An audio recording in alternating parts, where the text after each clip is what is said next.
My children will have bisexual parents, a transgender uncle, and a ton of allies in their family. I believe that my future children should be able to talk about these topics in school and not be excluded from activities for fear of the school being prosecuted. LGBTQ plus individuals have spent decades fighting against oppressive laws in order to have the same human rights as our cisgender and straight counterparts already have. Straight cisgender parents get to have their kids talk about their families, but what happens when the child has lesbian parents and can't say that they have two moms? Because the state has banned discussion of this topic in schools. With that said, Florida's Don't Say Gay bill is extremely harmful to the youth of our state. Today, I will tell you about what the Don't Say Gay bill is, how it is harmful, why sexuality and gender expression should be talked about in schools, and how these topics can be talked about appropriately in all grade levels. So, what is the Don't Say Gay bill? This bill originally banned the discussion of gender and sexuality in primary grade levels. This was originally not defined in the law, but lawmakers decided to say that this was kindergarten to third grade.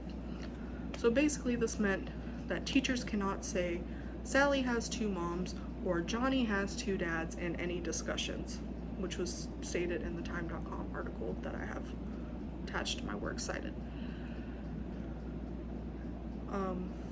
And for example, elementary school students are assigned to draw pictures of their families and present them to the class. If a child being raised by the same-sex couple draws a picture of their two dads, their teacher may face a decision between allowing the child to participate and opening themselves and their school up to lawsuits, or excluding the child from the exercise and showing that this is discrimination. This was stated by Kara Cross, who is the Legislative Director and Senior Policy Counsel of the American Civil Liberties Union of Florida. Later, this bill was expanded up until high school graduation. This was said to allow parents a say in their children's education, stated by the New York Times, but this bill is honestly just very vague.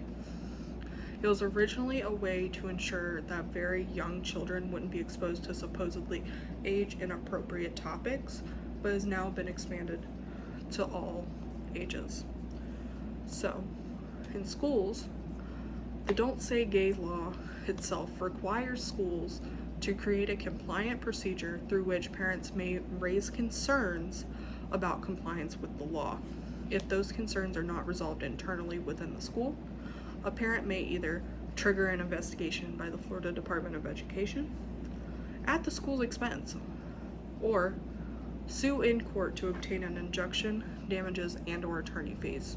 This was stated by the National Education Association. So, how is this bill harmful?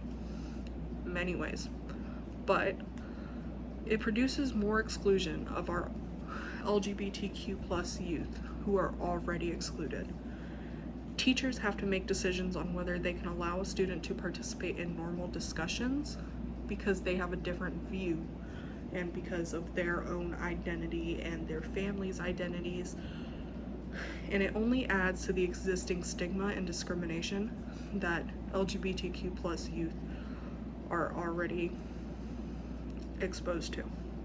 Students feel that they cannot discuss these topics in school, which makes them feel that they cannot discuss them at home, when home is supposed to be a safe space that they can discuss anything in.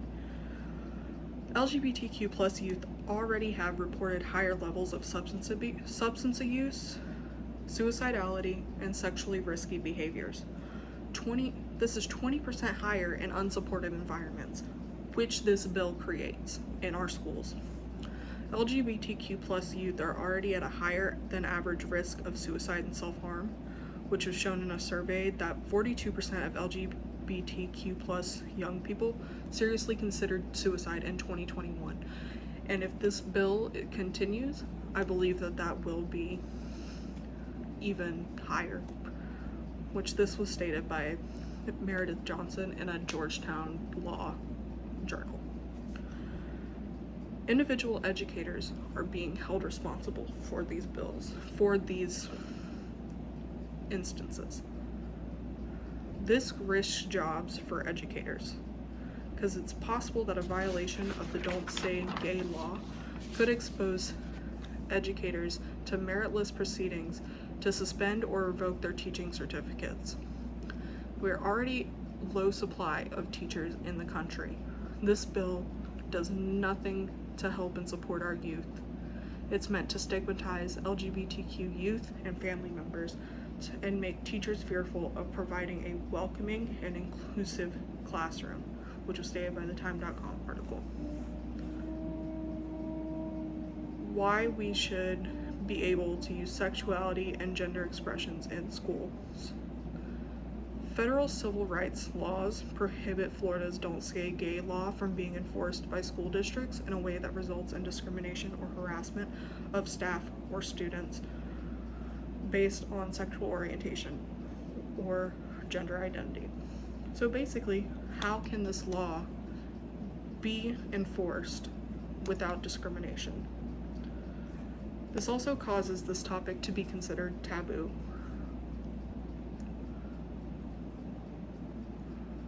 So we all have processes around clarifying who we know in our heads and hearts we are and who we are drawn to and attracted to. So to make an increasingly large percentage of the population's experience invisible and taboo is just super harmful and unsafe to all kids, said by Laura Anderson, who is a child psychologist in Hawaii. This causes more discrimination. If it's seen as taboo, children are going to notice that and they are going to bully and exclude their classmates. So, and again, this causes harm and increases rates of depression in LGBTQ plus youth who are already at high risk for substance abuse, suicide, and self-harm. So rather than protect children, the Florida law stigmatizes gender exploration, which is a normal part of child development, as said in by the Guardian.com article. It's normal for kids to go out of gender norms. So this legislation puts negative rhetoric around gender identity and sexual orientation. So if you're not straight or cis, you are to be shamed.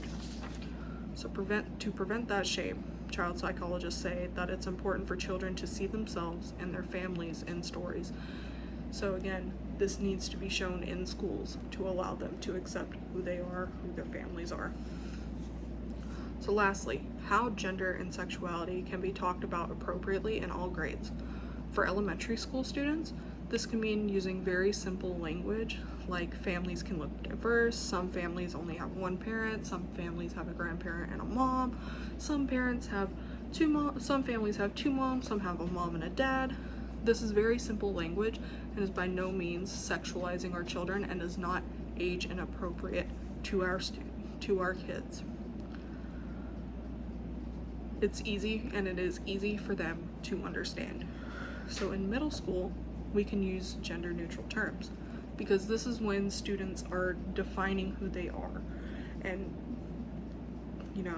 coming into who they are as a person. I know this is when I did. So you can say a body with a penis, partners instead of boyfriends, girlfriends, and just be inclusive to all students. In high school, we can allow teachers to be more direct, but allow student-led discussions. So you want to talk about how people can be trans, their experiences, talk about intersexuality, intersex people who their biology doesn't match exactly between each sexual binary. So in conclusion, Florida's Don't Say Gay bill is extremely harmful to the youth of our state. Today we discussed what the Don't Say Gay bill is, how it is harmful, why sexuality and gender expression should be talked about in schools, and how these topics can be talked about appropriately in all grade levels. Many other states already require that gender and sexuality be discussed in schools, so why are we doing the opposite when we know that this causes discrimination and irreparable harm to our youth? Thank you for listening to me.